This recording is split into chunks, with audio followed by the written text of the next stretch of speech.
French are glad to die for love. They delight in fighting duels. But I prefer a man who lives and gives expensive jewels. A kiss on the hand may be quite continental, but diamonds are a girl's best friend.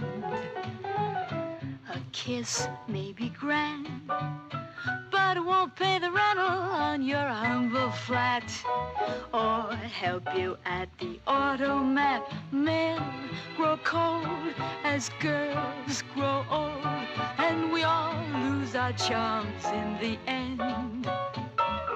But square cut or pear shape, these rocks don't lose their shape. Diamonds are a girl's best friend. Tiffany's, Cartier, Black Star, Ross Gorham. Talk to me, Harry Winston, tell me all about it.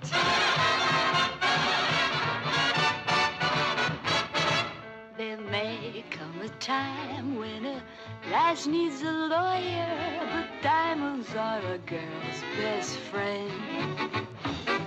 There may come a time when a hard-boiled employer thinks you're awful nice, but get that ice or else no dice. He's your guy when stocks are high, but beware when they start to descend. It's then that those louses go back to their spouses. Diamonds are a girl's best friend.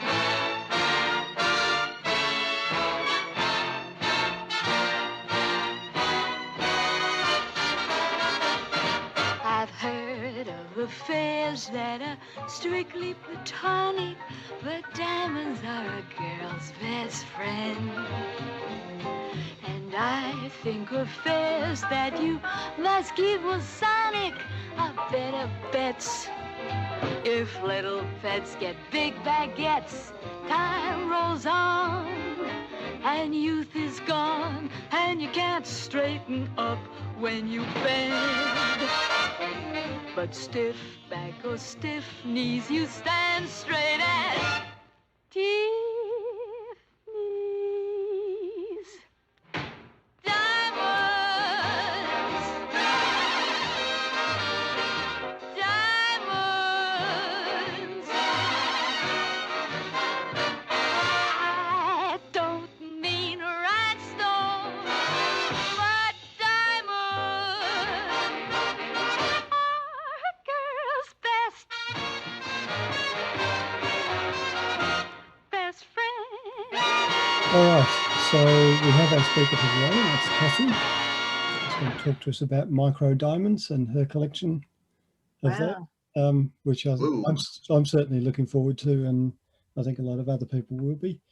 And if I can just remind people, please, to mute and turn off their videos to give people the best chance of getting the transmission through. And Kathy, I'll hand over to you.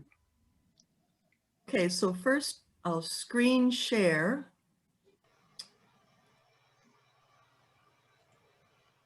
Share. Can you see? Wait. Yeah. My first. Yeah, we're good. There we go. My first slide. Okay. So first of all, hello, everybody. I'm Kathy Hrechka. I've been a micromounter since like 1985, and I live in the Washington, D.C. area. So to be talking and meeting all of you, I'm glad you speak English. Australia is a very easy country to visit because you do speak English. So this is my adventure in geology. I'm a retired flight attendant since 1984. I stopped flying after 20 years to be a full-time mother because flying was very complicating to me in raising our children. My husband's an orthodontist, so he had his business. And so I stopped flying a little short of what I originally planned. I was originally with US Airways, which merged with American Airlines. And when I stopped flying, I volunteered to be editor for the Mineralite for our club. And then when our son was in high school, our youngest child, I started volunteering in the Smithsonian Mineral Gallery until present, so 2000 to present.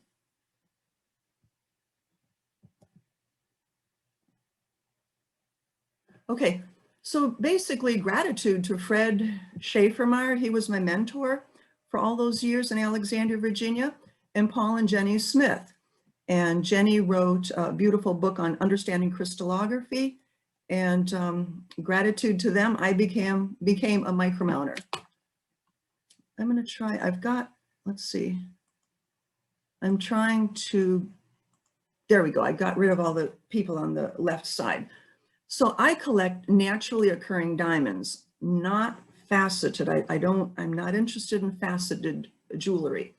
So diamond, we know chemical composition, it's simply carbon.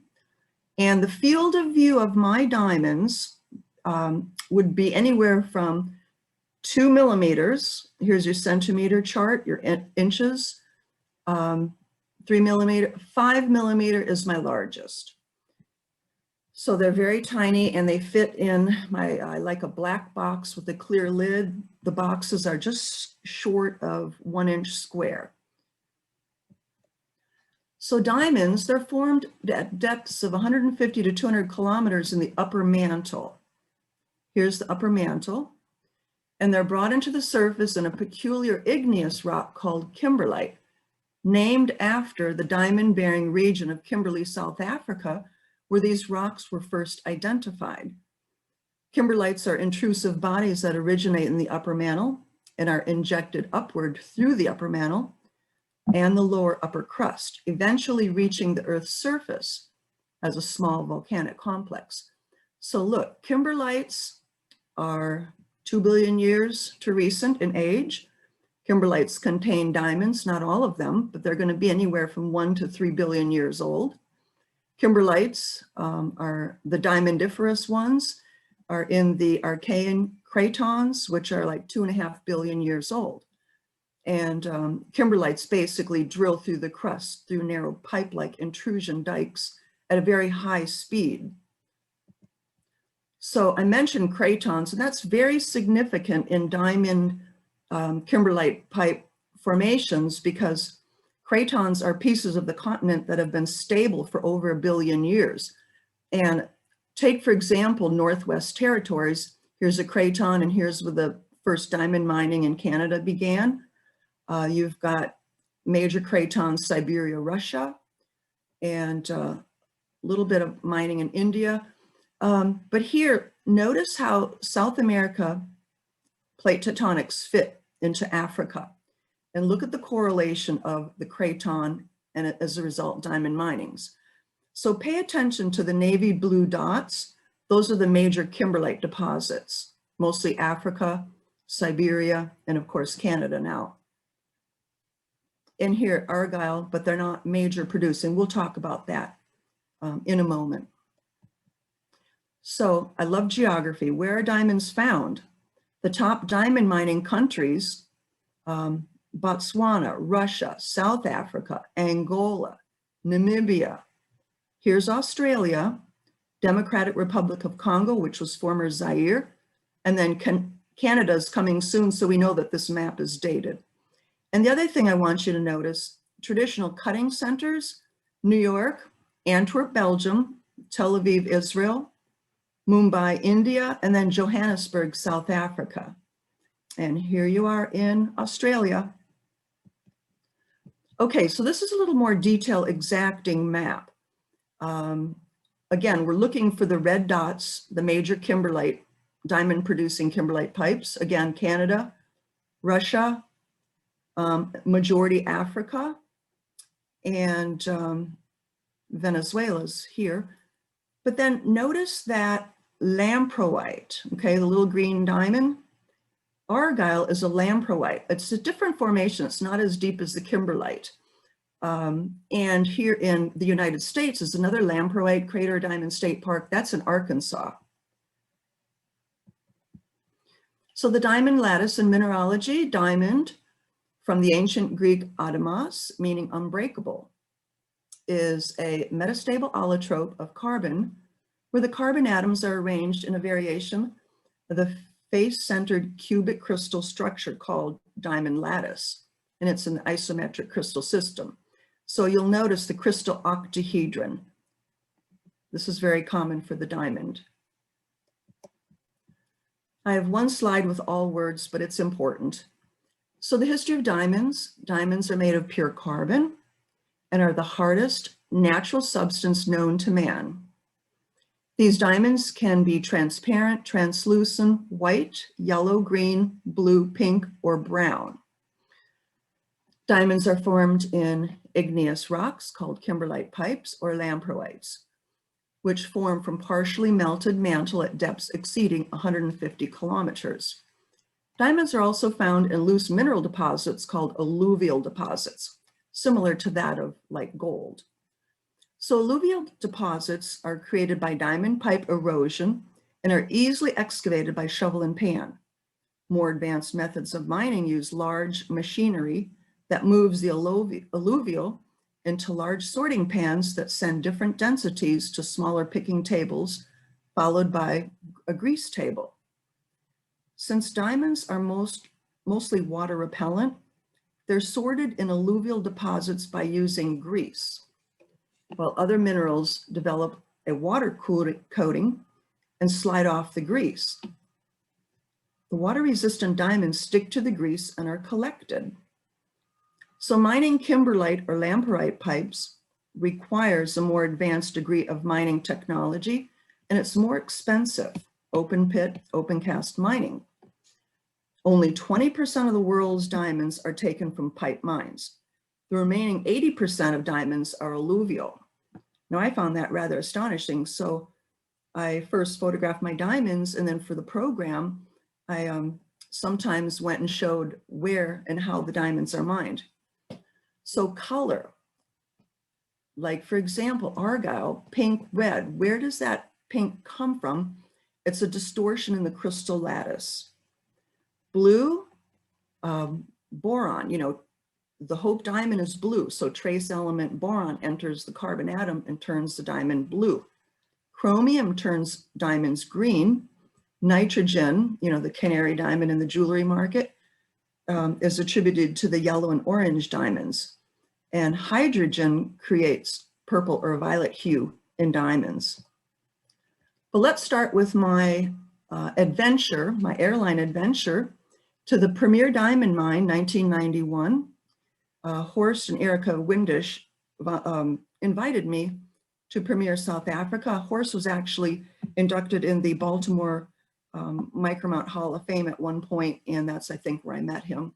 So he took me to Premier Diamond Mine, and okay, so here we are inside. 1991, they were celebrating the centenary diamond. It was originally a 599 carat, which was found in 1986. Well, it got faceted for the centenary in 1991. And so here we are. Here's Horst, here I am. We're viewing a replica of the original stone and the various stones and faceted thereafter. So at Premier Diamond Mine, this is the view we saw, but my photograph on the internet shows a big kimberlite hole in the ground, which when I was there, all they were doing is working through the tailings and dropping them back into the open pit. So here are two little Premier Diamond Mine diamonds, and this one is actually from Randy Rothschild, 1980. So at the mine, like I said, they're reworking the tailings, and this is the pile that's happening, you know, in the open pit now. So that original, Cullinan diamond was a 3,000 carat diamond found originally in 1905. That's the diamond that was originally cut into 9 stones. The original is this, and then cut smaller. Here I am in their little museum pointing way up here where a local miner found that actual diamond. And this is part of the plant that we were at. So what did they do with this Cullinan diamond? they put it in a crown for the British royalty. Here's the original Cullinan diamond, 3,000 carats, cut into 9 smaller stones, 96 thereafter. And so a number of years ago on television, India wanted their Kohinoor diamond back, which was in the British crown or the British royalty. But on television, they're advertising the premier diamond. They were advertising the wrong crown, so the media got it wrong. This is the Kohinoor diamond from India. So in my research, I had to look and shop around and see what kind of crowns, diamonds are in the British royalty crowns. And I actually fell upon diamond crowns in Russia. Just simply amazing.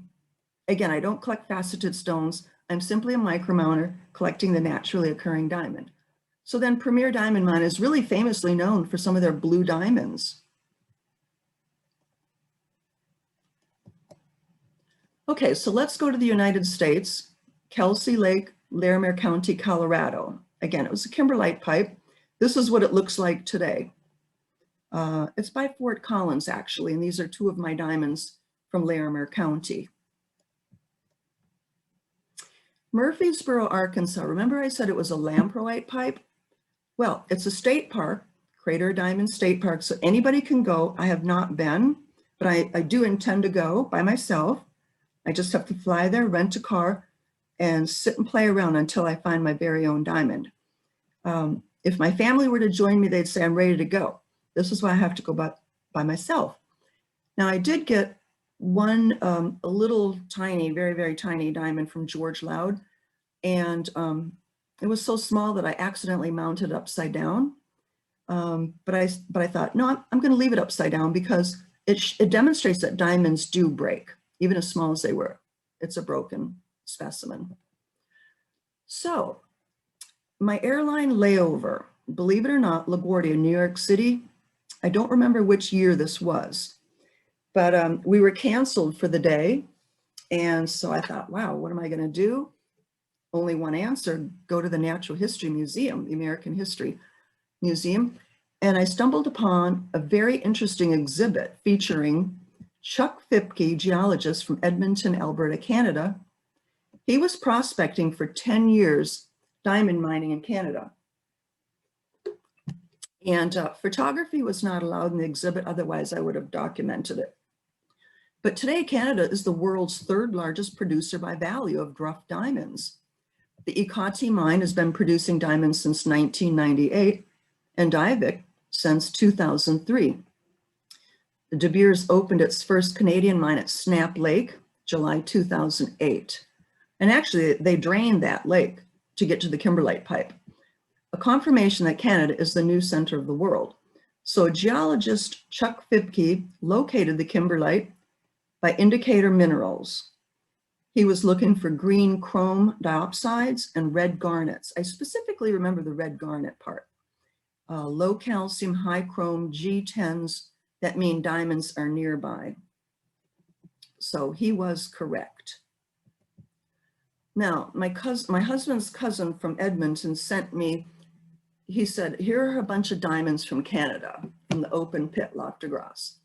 And I know they're not diamonds, but they're the gray kimberlite, the green chrome, the diopsides, red garnets. There are red garnets in here, and perhaps diamonds. They're so small that I really didn't look through them, but maybe a diamond would have this like 90-degree angle. It's possible. And as you know, diamonds are so highly reflected. They're very, very hard to photograph. Plus for me, when I'm mounting them, they bounce a lot. They're tiny and they bounce. So, but Northwest Territory, here are a few in my collection from the Hrechka mine. And here's Northwest Territories where they originally started, and then they moved further north, from the Diavik mine. And here's a snapshot from the internet of the Diavik mine, of the kimberlite pipes. But again, look at all the waterways in Canada. So they're navigating not only, you know, snow and ice, but waterways. So Venezuela has a locality. Even though there was showing a diamond pipe, Guanaimo region, Bolivar province, Venezuela, South America. Here are two of my diamonds from South America. And again, this is the kind of alluvium that they're digging through. So in Brazil, Minas Gerais, Brazil, Diamantina, this is one of my favorite diamonds because it's green. It has beautiful green inclusions. So the diamond mining started in the 17th and 18th centuries. And again, here's a little area of the Minas Gerais, the diamond mining, and this is actually what they're working through now. So I'm going to show you another map because I'm getting ready to show some Russian diamonds. I don't have many, but basically we're looking for, let's see, the open pits are red, open pits, but I'm going to show you one here. The purple dot is marine diamond mining. De Beers was literally offshore diamond mining here in South Africa. And I'll have you notice that a majority of countries in South Africa are very productive diamond mining locations. But okay, so here's Mir Mine, Yakutia, Siberia, Russia. Here's your big open pit with the town around it and a couple of my diamonds. Here's a mackerel, very, very clear. You can see my mounting below, but for the most part, you don't see my mounts, hardly any other of my diamonds. And these are the ones from Russia. Here's a mirror mine in Siberia. This is an internet shot. 2 trucks down here, waterfall, huge, huge mining operation, if you will. So again, some more from Russia, the Ikal mine, Udachnaya, very, very gemmy, very beautiful color, and another Udachnaya.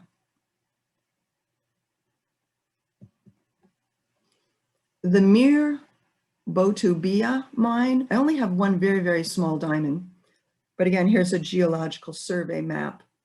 I know it really doesn't show much, but it's some representation of the geological survey map for Yakutia, Russia. Okay, so welcome to Australia, the Argyle mine, Western Australia. These are my lovely 2 pink. Now, as tiny as this diamond is, it is pink because, as you know, the tinier the mineral specimen, the color washes out, it flushes out. Well, I'm just happy to say that it is pink, and this one's a little bit more going on the purple.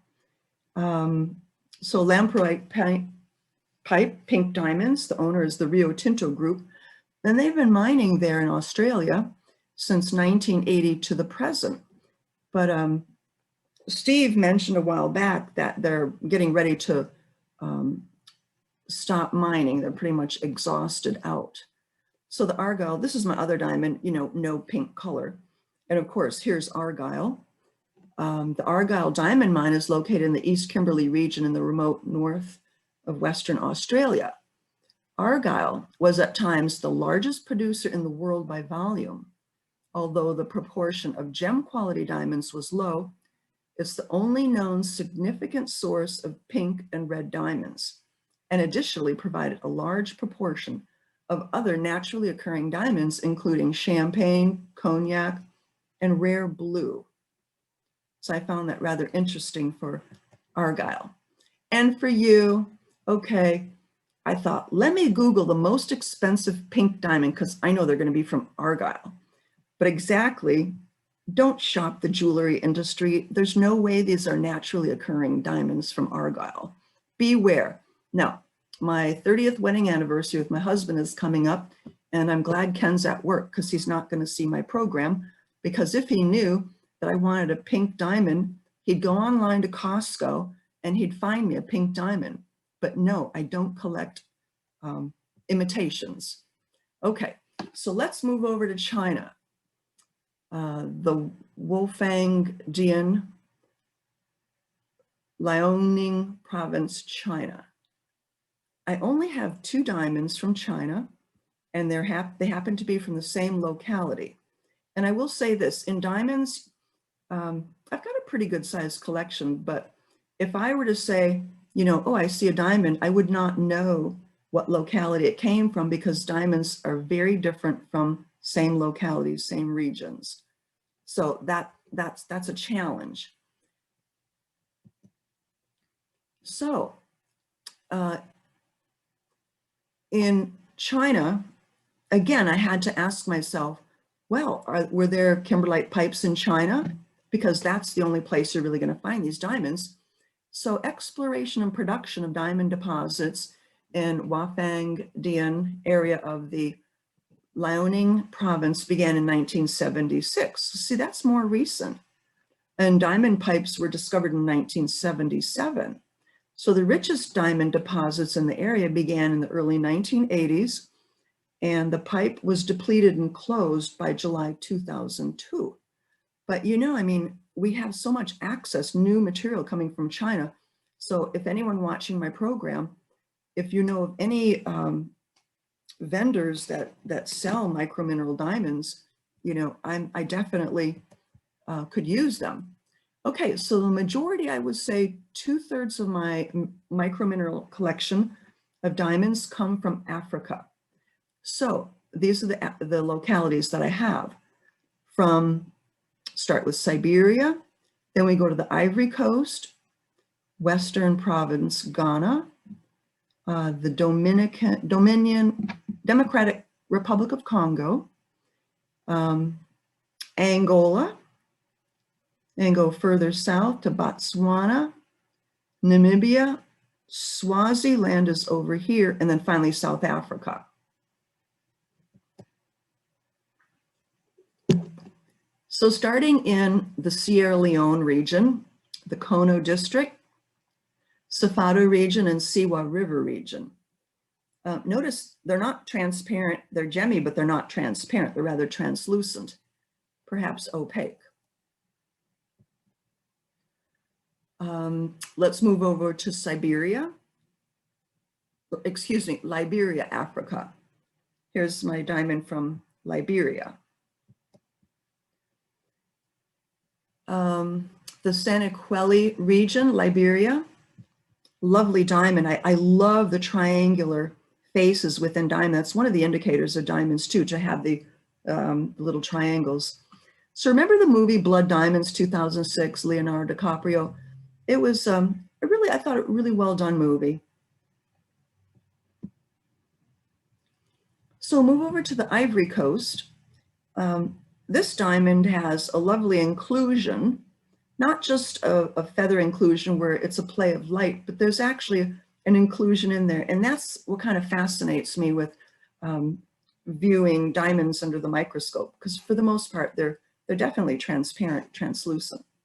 But again, here's your diamond alluvium mining in Africa. So go over to the Bow River region, Tortilla region, Ivory Coast. Here's some diamonds, and yeah, they're hard to photograph because these are only like 1 millimeter in circumference.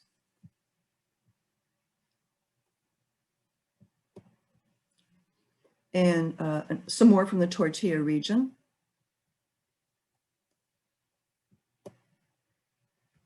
And the Biram River region, Western Province, Ghana, I have 2.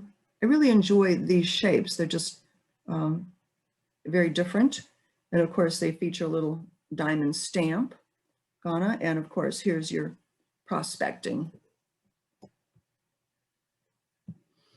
So from the Western Province, Ghana, here was from my mineral mentor, Fred Schaefermeyer, a Spinel twin. Again, it's clear, and I mounted it. You see my glue, sorry about that, but it's in my collection mounted where it's safe. So go over to Central African Republic. I had this incredible kind of elongated diamond, and it's just it's the only one that has really elongated kind of shape to it. So Democratic Republic of Congo in Africa, very opaque kind of cubic shape of the diamond. And some very tiny ones, they're not worth mounting, but again, here's the collecting locality.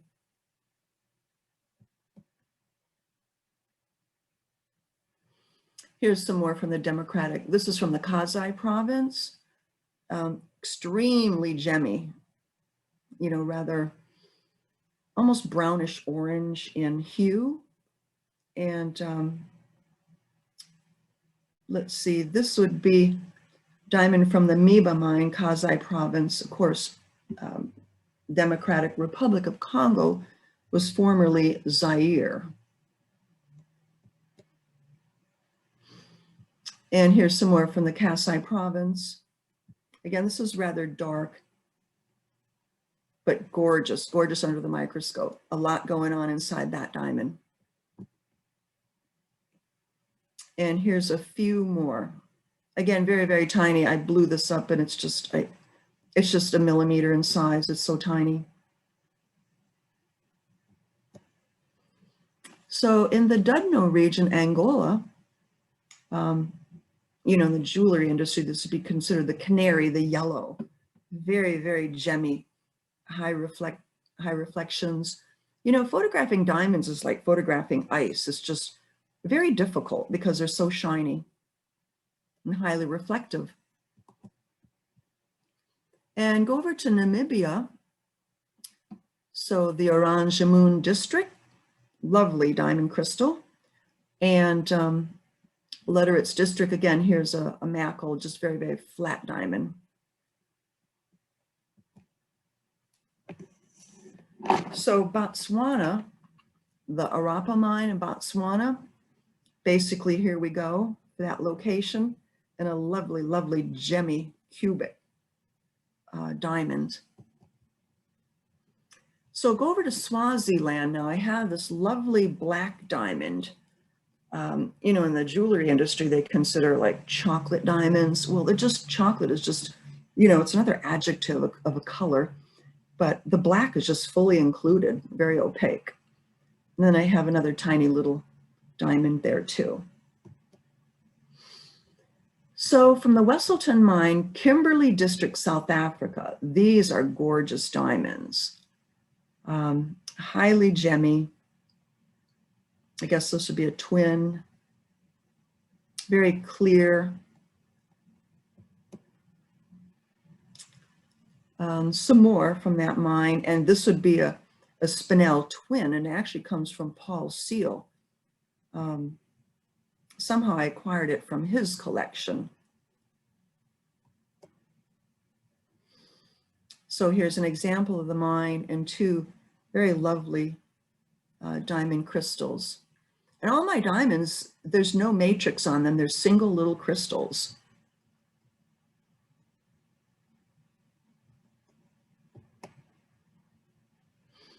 Cape Province, South Africa, the origin of diamond mining there was in 1867. So different location, Nabakwaland. And again, I love the inclusions. They don't offend me at all. And this is one from the Orange River District, a very different kind of face on it. And, you know, I have some diamonds with unknown locality. So Cape Province, South Africa, a very, very highly gemmy diamond there.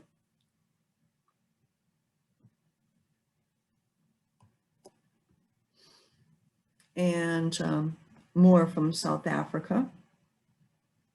Look at the little trigonals. I mean, they're just, that's, like I said, one of the indicators of diamond. You see all these little triangular shapes. So from the Orange Free State, South Africa, I have two. This one's a Mackel. It's not mounted, otherwise you would see my pedestal.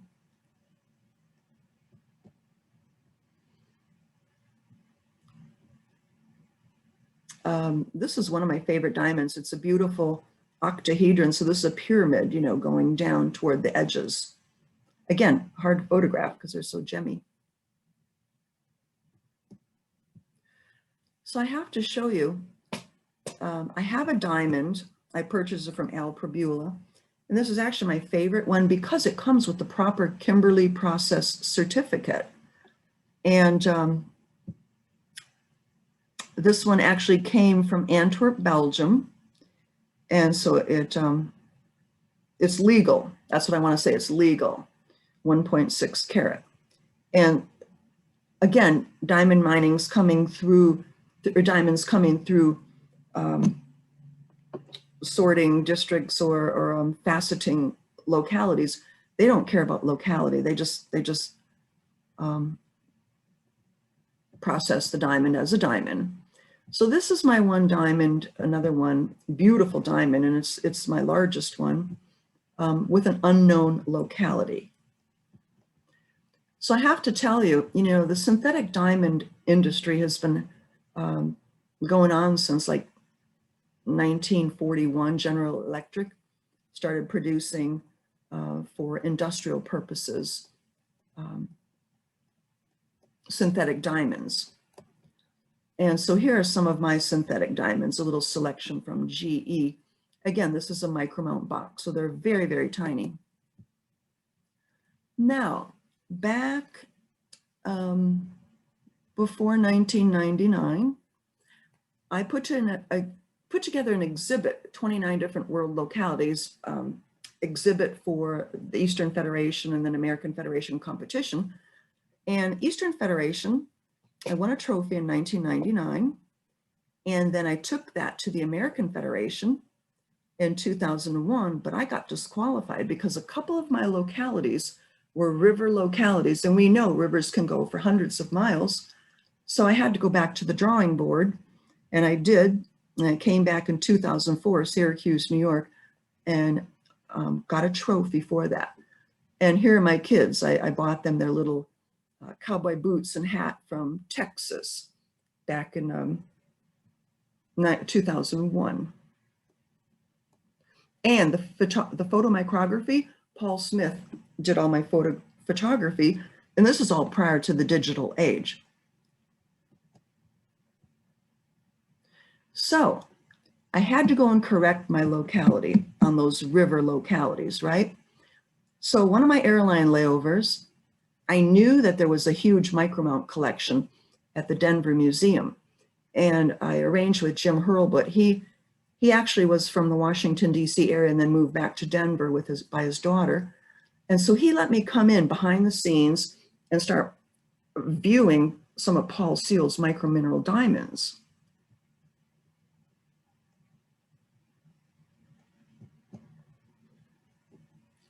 So Paul Seal and Hilda Seal, 1920 and 1982, he had 10,000 micro diamonds in his collection, and it's now housed at the Denver Museum of Nature and Science.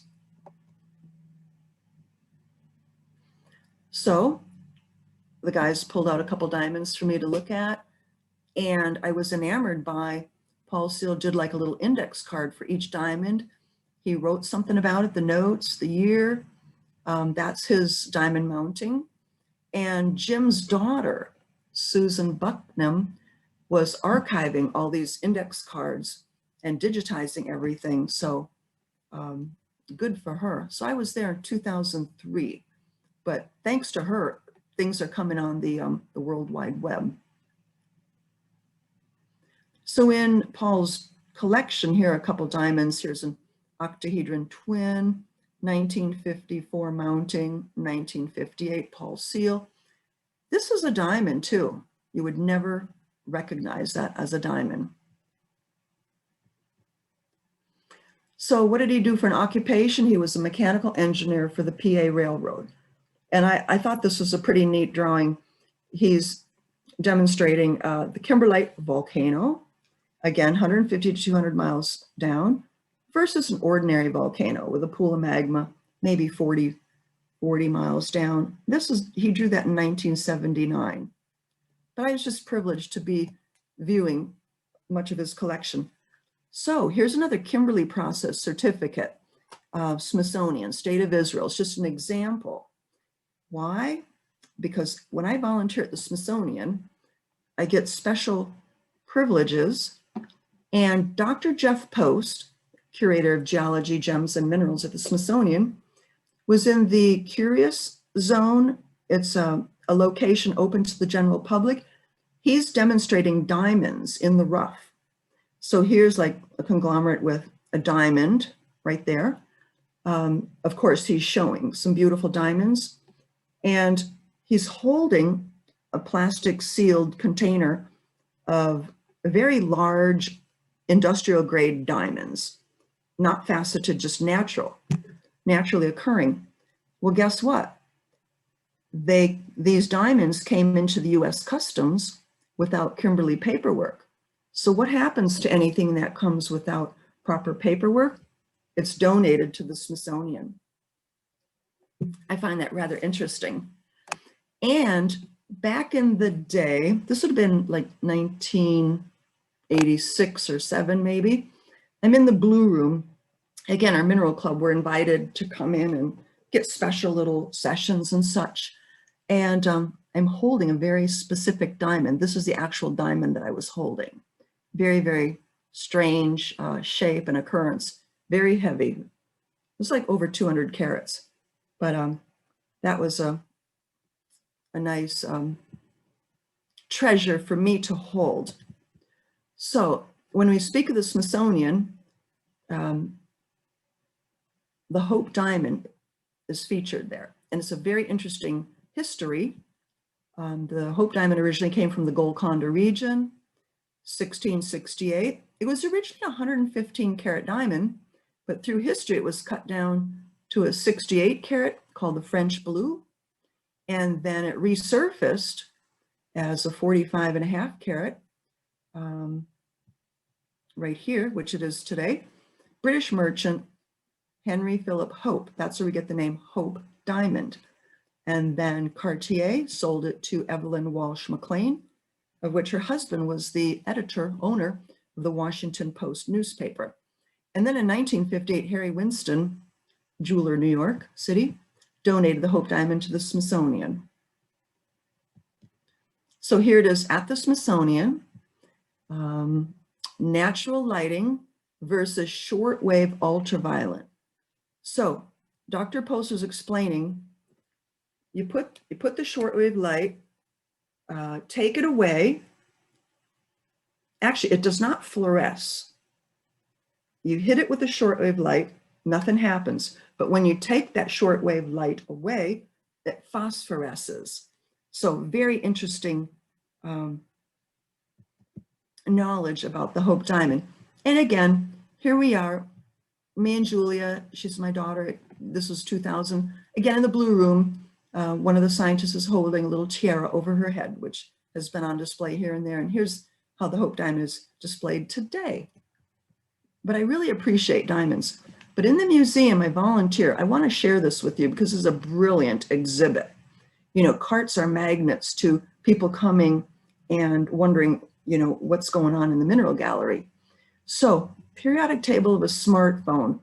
For me, I advertised how we are dependent on mining minerals for all of our technology. And they determined that 35 native elements needed to be mined in order to make this technology. And they lay out the rock sample, the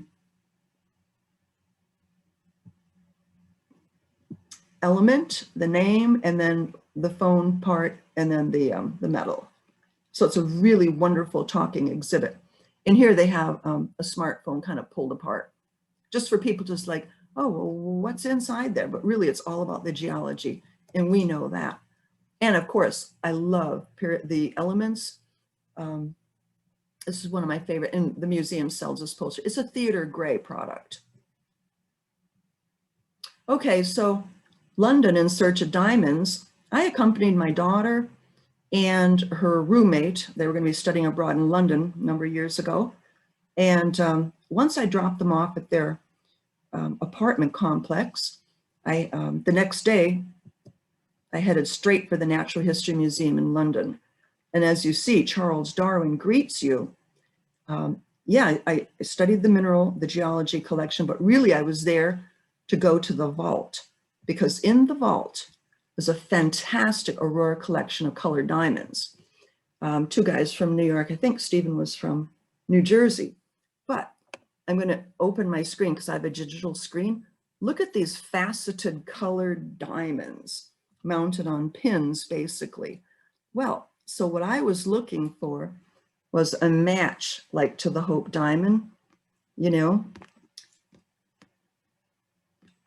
So what they would do is put a shortwave ultraviolet light on it and then take it away. Well, actually, this is when the light is exciting some of the fluorescent diamonds, and then they'd take the light away. And so I was looking for like a red glowing diamond, and there wasn't anything, but it's all part of the mystery of the diamonds. So now I ran into a YouTube. I'm going to show you 3 slides. 1970 to 2018, someone did a YouTube on 20 countries, world top natural diamond producing countries. So back in 1970, basically Congo Democratic Republic was the largest diamond producer. Look, here's Australia. Australia was the world's largest producer from 1987 until 2003. And then the last snapshot was 2018. Russia is now the world's largest producer. That was as of 2018. So I'm almost done with my program. I'd like to bring you into my Micromount room, my laboratory. Basically, I love studying inclusions, Herkimer diamonds, Herkimer quartz, you know, from Herkimer, New York. And here's like a bubble inclusion. And Fred, my mineral mentor, made a little disc wheel, my micros A to Z. So that's what we'll bring to the general public and people, you know, kids have a look. So how do I mount my diamonds without you seeing through, really?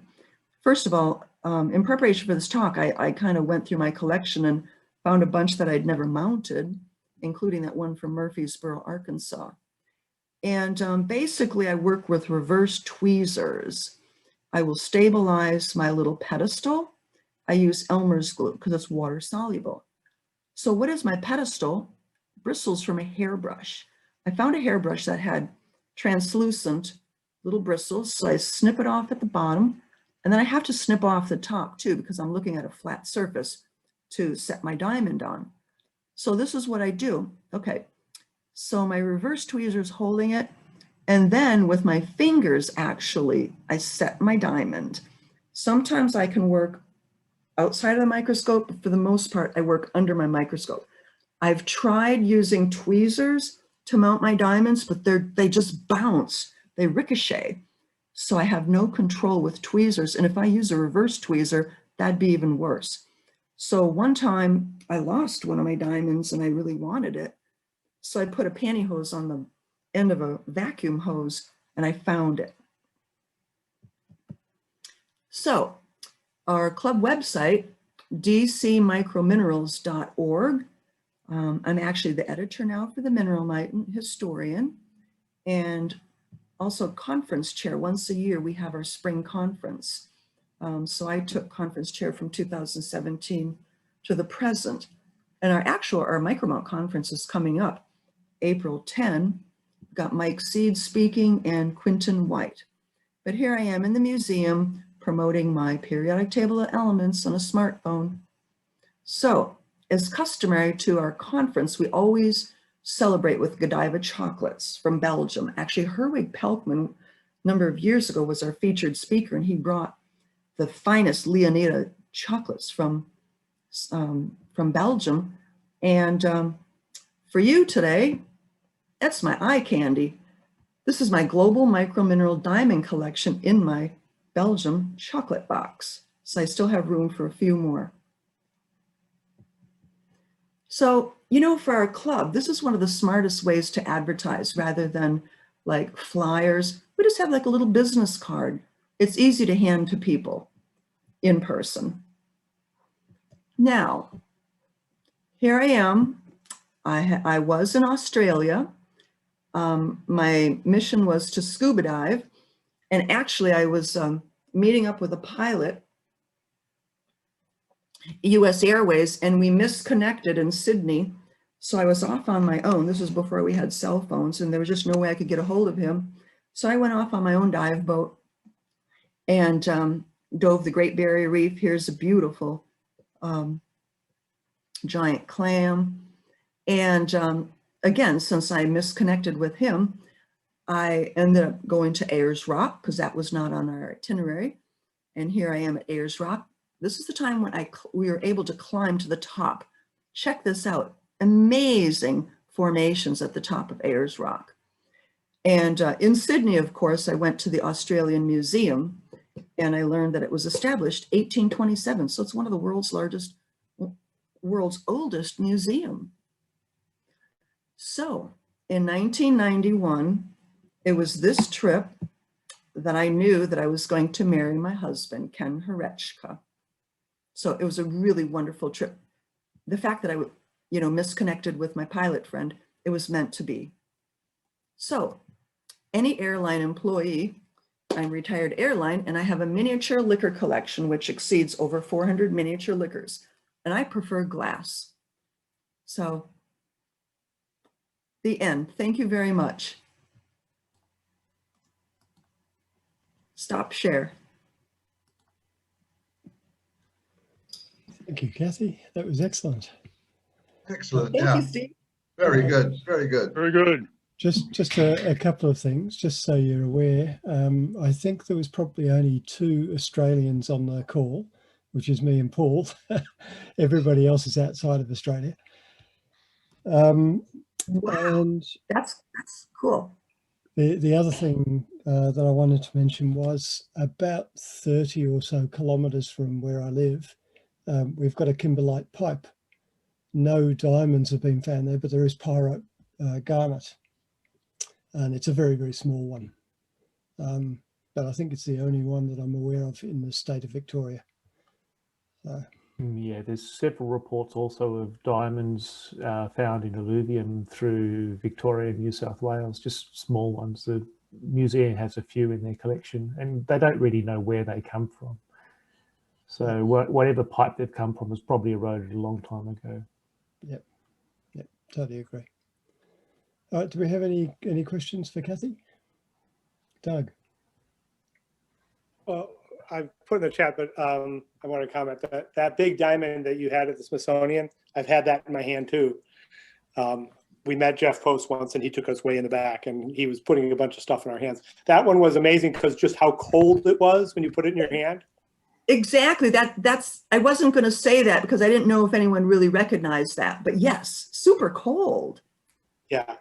And then I have a question because I have one diamond, a micro diamond. I have no idea why I have it, where I got it. It says it's from Ghana and it's pentagonal. It has 5 sides. And I wondered, how common is that? Is it common or? I'm not familiar with that kind of diamond. Are you sure it's a diamond? All I know is it says diamond on the mount. It was not my mount. I could, well, no, I can't. I sometimes have analog equipment, but I don't have any right now. I don't know actually. And my XRF wouldn't see the carbon anyway. So Pyrite forms pyritohedron, which are pentagonal faces. So it's possible still. Yeah, I mean, I doubt this would actually work, right? There's no way this is going to, there's no way. No. So. Hey, I'm willing to enlarge my screen, but it's still blurred. I could try to take a picture, but I haven't mastered microphotography yet. So. Well, let me tell you, I actually, Rochester Symposium, one of the vendors had an Olympus Tough G camera, a point and shoot, but it also had a microscope setting. And I put it in a microscope setting. I set it on my granite countertop, and then I put the diamond in front of the camera lens, but it gives me 8 burst shots, so 8 stacked photo. So much of my photography was simply 8 stacked photos. That's simply it. But so there are cameras on the market that will do point and shoot, a little bit of photo. I have the Helicon focus software. I just haven't got it to talk to my camera yet. I didn't go that route. It's okay. Any other questions for Kathy? I was just Yeah, I was just wondering, you mentioned that none of your specimens are on matrix. Is that because it's hard to source specimens on matrix because of the processing, or because I mean that's the interest I would have is acquiring a piece that's on matrix. That's a very good question, but I think it's because mine are so tiny. And that's what I'm collecting, micromineral diamonds. I'm not collecting anything larger or anything on matrix. So yeah, it made me realize none of them are on matrix. They're just tiny little round ping pong balls, if you will. Yeah, I guess you do see matrix diamonds coming up from time to time. I've got one from Russia. It said that the diamond's probably about 3 mil. It's quite a nice diamond, but I've seen some really nice ones in the past. So they are available, but they're always pricey. Yeah, I think most of the ones that I've seen on matrix have been Brazilian ones, but they're in a conglomerate, so it's a sort of a pseudo matrix. Mm-hmm. And that'd be nice, but you know, the range that I have paid for my diamonds, anywhere from $2 to $15, very, very low financial commitment, and that's fine for me. Yeah, sounds good. I don't know if you can see this one. I acquired this is a 5 carat from Sierra Leone, and that one came. I managed to get that in an old collection that I bought. You know, 5 millimeters. Sorry. That's pretty tiny. That does not qualify for a micro diamond. It's No. too big. I'll break it up. No. Right, leave it. That's an amazing diamond. It's a nice one. I was very lucky, to be honest with you. Yeah, right. I have one from Argyle. This is about 5 millimeters. From where, Hank? From Argyle, Australia. Oh, okay, yes. Argyle, yeah. Yeah, that's what it said on the label anyway. Mm-hmm.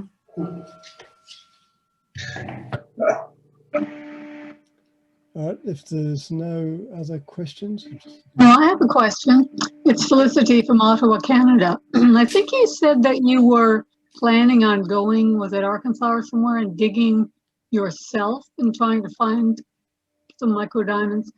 Given that they're so small, how would you go about finding them? It's not as though you can use a screen. I mean, what kind of a technique would you do to find something that's 1 or 2 millimeters? Because I'm assuming they would be covered in dust at least when they come out of the ground. How would you approach that? I've already thought this through. What I'm going to do is watch to go like after a rainy weather. I bought like sifting pans, but I guess I'd work with a flashlight during the day. But it's just like you're panning for gold. Yeah, I've been there. I've been there, and first of all, if you go there during the rain, walk in your bare feet because you will lose your shoes. Okay. My son we left socks in a parking lot because there was more dirt on the sock than on the ground. But there were some big tents set up where people were there sort of almost professionally with a sluice, and they were just doing something like that, or they're basically panning. They've got screens, they got a bunch of set up in water. There are a bunch of other sluice sort of apparatus that's sort of communal that you can go and use. Mm-hmm. But gold pans and screens are where you need. It's very muddy, and all I came home with was a whole lot of jasper. I think someone actually did find a diamond while I was there, but sorry, are we talking about Murfreesboro? Yes, yeah. There are quite a few videos on YouTube of people actually, screening diamonds. Yeah, I imagine there are. Yeah, but you could tell there were people there who were doing it like weekly because they left their equipment there and all that. But while your rain idea is a good idea, it's muddy as. I'm okay with that. Like I said, I'm okay. Someone told me that there's a gift shop there too, and they do sell some of these tiny little things. So I will visit the gift shop first so that I don't come home empty.